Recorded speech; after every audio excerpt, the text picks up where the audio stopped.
Le Guinéen lambda commence à se poser la question qui est le véritable président.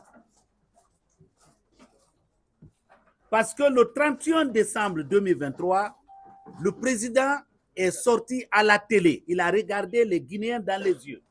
Il dit en 2024, on va avoir le référendum.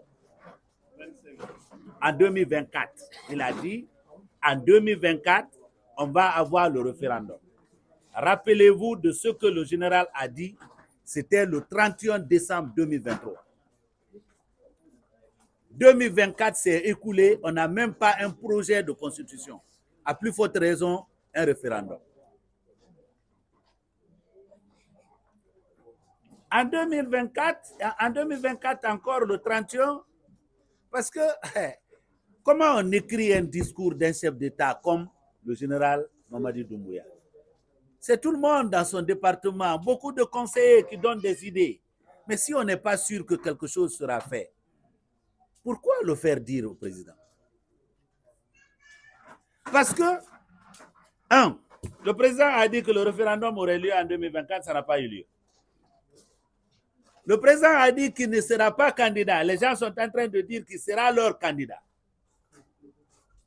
Le président a dit que les élections seront organisées en 2025. Le porte-parole de son gouvernement est sorti pour dire que ce n'est pas sûr.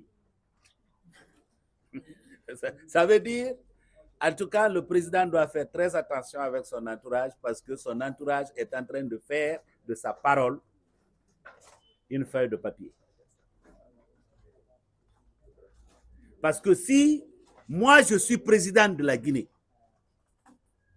j'aurai autour de moi des conseillers. Parmi eux, ceux qui sont là.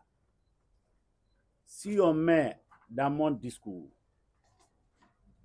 que les élections seront organisées, eh bien, s'ils veulent, ils n'ont qu'à descendre sous terre, sortir dans la mer, les élections auront lieu. Les élections auront lieu. Mais ça commence à devenir une habitude.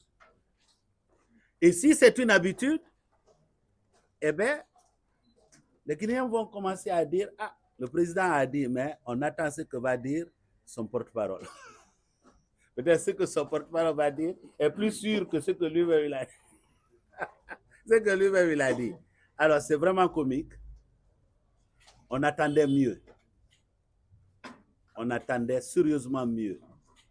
Parce que ces fuites en avant qu'on est en train de constater se traduisent par une souffrance réelle. Les Guinéens qui tirent le diable par la queue aujourd'hui, ils sont si nombreux. On dit avoir créé de l'emploi. Je me demande où? Parce que seulement dans votre secteur, celui des médias, il y a beaucoup de vos confrères qui aujourd'hui tirent le diable par la queue. Simplement pourquoi? Parce que on ne veut pas entendre ce que le prince ne veut pas. Écoutez, la liberté de la presse, c'est un général qui a été le premier catalyseur de ça en Guinée. Lui, il s'appelait le général Lansana Conté. Quand le Lynx publiait, nous étions encore jeunes, j'étais encore étudiant à l'école normale supérieure de Mania. Tous les lundis, on allait lui déposer une copie du Lynx. Une fois, il a regardé le dessin de Oscar.